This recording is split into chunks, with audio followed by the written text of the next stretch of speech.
Hi, this is Nate Short, and welcome to my February 2014 short report, where we're going to go over what's happening in the local real estate market. So let's get right to it.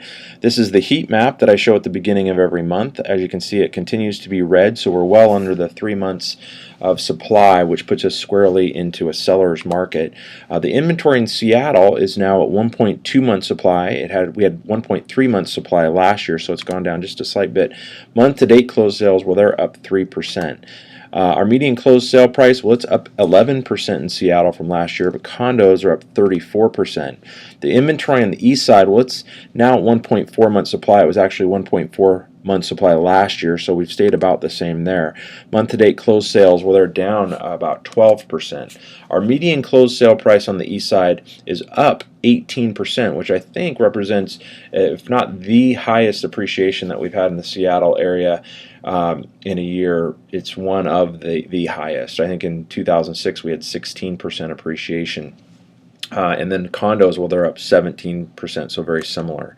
Interest rates have dropped a bit over the last month. 30-year loan is about 4.375%, depending on your loan amount and your credit history. And then I put this graph in just to show kind of historically where we're at as far as interest rates go. So at 4.375, we're still near those historic lows, but we do anticipate, I think most people anticipate, interest rates are going to begin to increase as we move through the year. Last month I said we're going to see inventory go down again, which we have a little bit, meaning that there's very little to buy right now. I thought it'd be interesting to go back to 2004 and look at the total number of listings we've had in January. And if you see, last year in 2013 we had 1,263 listings, but the next closest month is in 2006, where our market went up about 16%. We had 2,031 listings, and of course our population continues to increase. There's a lot of expansion going on in the Seattle area, so this represents a very, very low, I think it makes the point of very low inventory, and what's that's going to effect that's going to have on pricing.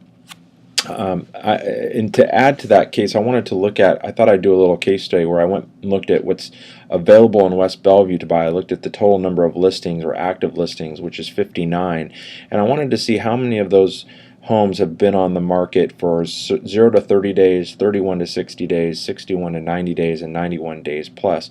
As you can see from this graph, I think the significant thing is that there are 34 out of the 59 homes have been on the market for 91 days or more, which shows me that our market really is half of what we think it is. I mean, either these homes are not in the condition where they're representing the right value for buyers, or they are just priced too high, people thinking that because we have no inventory they can just price at whatever price they want, just showing that those homes are not moving. So I thought that was interesting.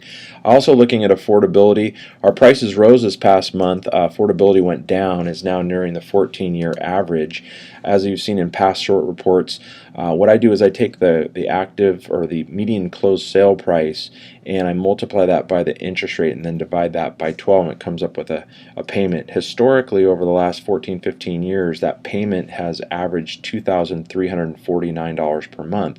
So what happens is when we go above that, it means our market is starting to move into a less affordable, maybe overvalued market. When we're below that, we're still an undervalued market. Well, today's payment is calculated at $2,293 per month, which shows me that with this very low inventory, we still have quite a bit of potential for appreciation. This means, of course, and I put that on this slide, that in 2014 we're poised for a significant increase in housing, and most agents that I talk to, we believe that prices are going to go up somewhere between 18 and 15%, and maybe even more. It also means that you may have, for your situation, you may have much more equity in your home than you may realize, which could play into things that you might want to do with your housing situation. So a good question to ask yourself right now is, where do you want to be from a housing perspective, whether you're moving up or downsizing? Where do you see yourself over the next several years, and is there something you could be doing now to maybe prepare yourself or make those changes happen? But a lot of people don't know exactly where to start. So what I'm suggesting is that you let us create a competitive market analysis for your home. Obviously Zillow is one thing that a lot of people go to, but it's really not that accurate, particularly if you live in an area where there's a lot of differentiation in housing or if you've done a lot of upgrades to your house.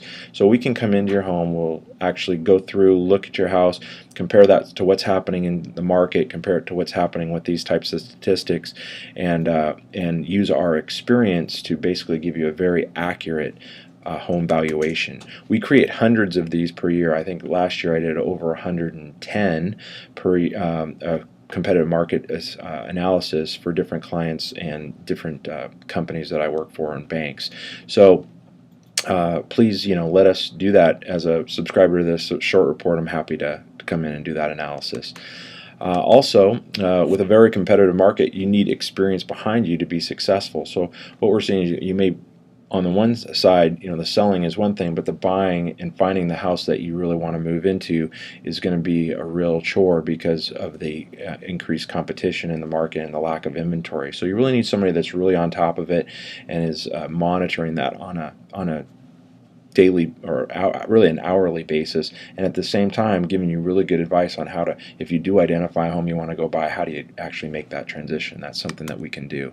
So I thought I'd show you a little clip of what a CMA looks like, and this is basically one that I did for a friend of mine up in the Lake Forest Park area, and just want to thumb through it real quick. But what we do is we'll take the property, we'll take a picture of it, we'll actually look at the homes that have sold in the area or around that would compete with your home, and then we'll map that out on a map, and then we'll go from there, and we'll have the program basically break down all of the statistics, the days on market, the bedrooms, the bathrooms, the price per square foot, the lot, and then we'll do some manual adjusting to that as well to give you a valuation. So hopefully that gives you a good feel for what we can do, and of course that's a free service that we provide, and I'm happy to do that. So hopefully you have a great month, and hope this information has been very useful to you. Please let me know if you have any questions, and I can be readily available to answer those.